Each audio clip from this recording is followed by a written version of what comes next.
The sky did not split open, and the earth did not scream, even though something final had just happened. People walked past each other, breathing normally, unaware that the most dangerous moment had already begun. Laughter continued, markets opened, and homes filled with noise, while something unspeakable settled into place. It did not look like a tragedy, and it did not feel like a victory either. It looked quiet, and that should have terrified everyone. And almost no one noticed. Some moments do not arrive with screams or fire. They arrive with silence that feels too heavy. When nothing happens, humans relax, because we are trained to fear noise, not stillness. Power relaxed that day, because it thought the story had ended exactly as planned. The crowd moved on, believing the threat was gone, erased, buried, and forgotten. But the most important events never ask for attention. They hide beneath it, and what happened next was never meant to be seen. Control filled the air, not with violence, but with order, routine, and the comfort of obedience. Authority does not need to shout when people are already afraid of disruption. Rules felt safer than questions, and silence felt safer than truth. The world was not falling apart. IT was being held together too tightly. Everyone protected their position, their power, or their survival. No one was watching the shadows anymore. And right in the middle of this controlled chaos, something impossible was happening.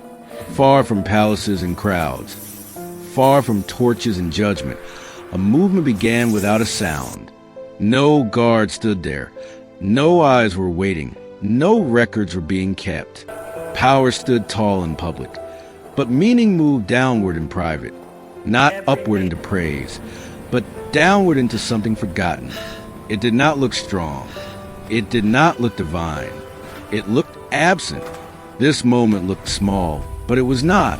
Here is what power never admits, even to itself. When something disappears too cleanly, fear begins.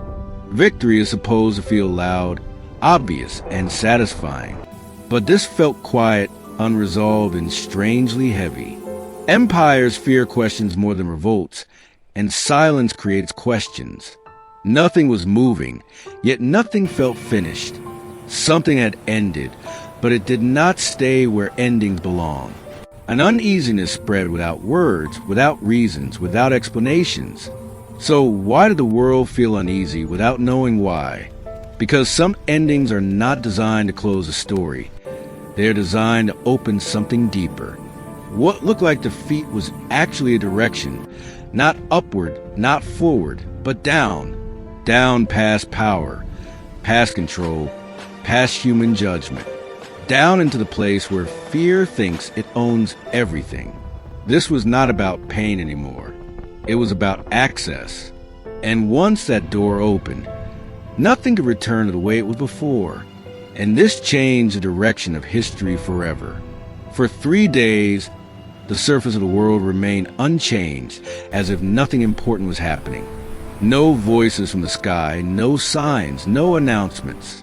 Just absence. But ancient fear understood something humans did not want to face. When light goes silent, darkness leans in to listen. This was not a waiting period. It was a confrontation, not with people, not with empires, but with the very idea of finality itself. What if the descent was not punishment? What if it was strategy? But that raises a terrifying question. If power truly won, why did it guard the ending so carefully? If death was final, why did fear refuse to leave?